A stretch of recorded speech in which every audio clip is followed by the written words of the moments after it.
Hello, and welcome to the Dialogue on Dialogue podcast. In 1956, Earl Nightingale recorded The Strangest Secret, launching a new era in self-improvement. Over his lifetime, he created thousands of radio and audio programs exploring success, purpose, and meaning. This project is my personal reflection on those ideas, what they meant then, and how they apply now, as I work to put them into practice, and invite you to come along for the ride.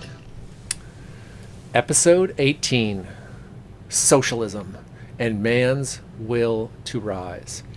As Earl Nightingale reminds us, people don't need to be educated nearly as much as they need to be reminded. This series is about remembering the truths we probably already know and learning how to live them. This episode takes a sharp turn into politics and philosophy. Earl begins by laying out his views on socialism. And as you might guess, he's not a fan. His critique is not casual or abstract. It's rooted in how systems shape human behavior, responsibility, and ambition. Earl gives two primary reasons for his opposition to socialism. The first is about leadership and incentives. In a socialist system, Earl argues, the people who rise to power are often not the most capable, creative, or driven members of society. This happens, he suggests, because socialism reverses the proper order and the proper relationship between people and government. Instead of government existing to serve the people, people exist to serve the government. Ambition shifts away from creating value and toward acquiring authority. The second reason is about individual drive and freedom.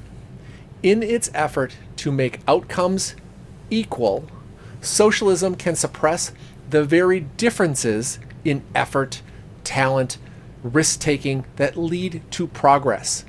When rewards are disconnected from initiative, motivation erodes. To illustrate this, Earl tells a story from post-World War II England. And this was during a period of socialist governance in the UK.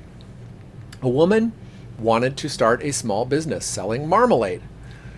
To differentiate her product from the large producers, she planned to make a tart marmalade using less sugar.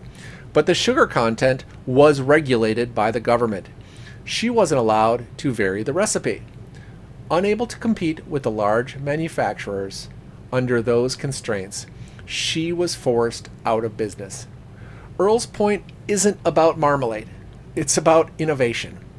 When rules eliminate choice and experimentation, small creators are crushed, and only large, established players can survive. Earl then turns his attention to the American welfare state. He argues that when people pay taxes and later receive benefits, these benefits are often misperceived as free money, but nothing is free. It is redistributed money, often borrowed. Earl notes that despite spending enormous sums on welfare programs, the number of people living in poverty has remained stubbornly similar over time. And when government spending exceeds tax revenue, the solution is often to borrow and spend more. When Earl recorded this episode, the U.S. national debt was nearing $300 billion. Today, that figure exceeds $35 trillion, a scale that would have been almost unimaginable at that time. But Earl doesn't end on policy. He refocuses on the individual. He quotes William Ellery Channing, who said, "Difficulties are meant to rouse, not discourage. The human spirit is to grow strong by conflict." This idea anchors the episode. Earl believes deeply in man's will to rise by his own consent. What happens to us and what becomes of us is shaped largely by what we agree to accept. He then challenges a common assumption about poverty and ignorance. People often say that individuals are ignorant because they are poor. Earl flips that claim. People remain poor because they are ignorant. It's not meant as an insult, but as a call to action. Ignorance is not a permanent condition. Education is available. Knowledge can be acquired, and once acquired, it creates options and leverage and freedom. So episode 18 leaves me with these reminders. Systems matter, but individuals matter more. Difficulty is not a curse, it is a test.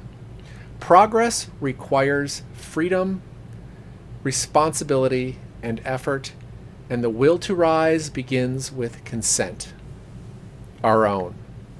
If you wish to be more than you are, learn what you need to know and act on it. Until next time, remember, the answers are older than we are and just as relevant today.